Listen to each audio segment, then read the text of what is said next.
ભારતમાં શા માત્ર એક પીણું નથી પણ એક લાગણી છે કે સવારે પહેલી સુખ્કીઓને લઈને જેમાંથી ઓફિસમાં બેંક સુધીમાં શા વગર આપણું જીવન અધૂરું લાગે છે।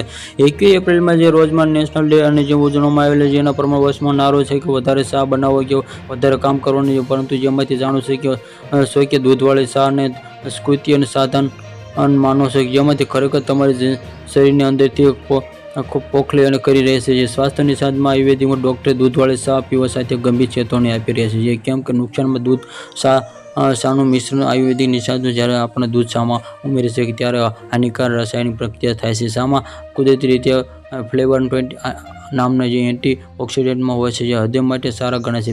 બીજી તરફ દૂધમાં કેઇસન નામનું આ પ્રોટીન હોય છે, જ્યારે તેમાં બંને તત્વોના ભેગા થાય ત્યારે કેઇસિક ફ્લેવોનોઇડમાં અસર ખતમ કરી નાખે છે। મિશ્રણમાં શરીરમાં એસિડિક તત્વો વધારે અને લાંબા ગાળે લીવરમાં જે કિડનીની કાર્યક્ષમતાને નુકસાન પહોંચાડી શકે છે। કેટલાક સંશોધનમાં તે કઈ દૂધવાળી શા લોહીની એસિડિટી બતાવે કારણ કે પિત્ત દોષ વધે છે, જેના કારણે દિવસમાં અનેકવારમાં દૂધવાળી શા પીવાથી પેટની જે ફૂલવાથી સામાન્ય થઈ જાય છે। ડેરી ઉત્પાદનો અને કેફીનનું મિશ્રણ પાચન પ્રક્રિયાથી ધીમી પાડે છે, જેનાથી પેટમાં ભારેપણ અપચો થાય છે। જેમાં ત્યાં લિકોડોઝની એલર્જી હોય તો દૂધવાળી શા તમારા માટે મુસીબત નોતરી શકે છે। વધુ પડતી દૂધવાળી શા માત્ર પેટ જ નહીં પણ માનસિક સ્વાસ્થ્ય પણ અસર કરે છે।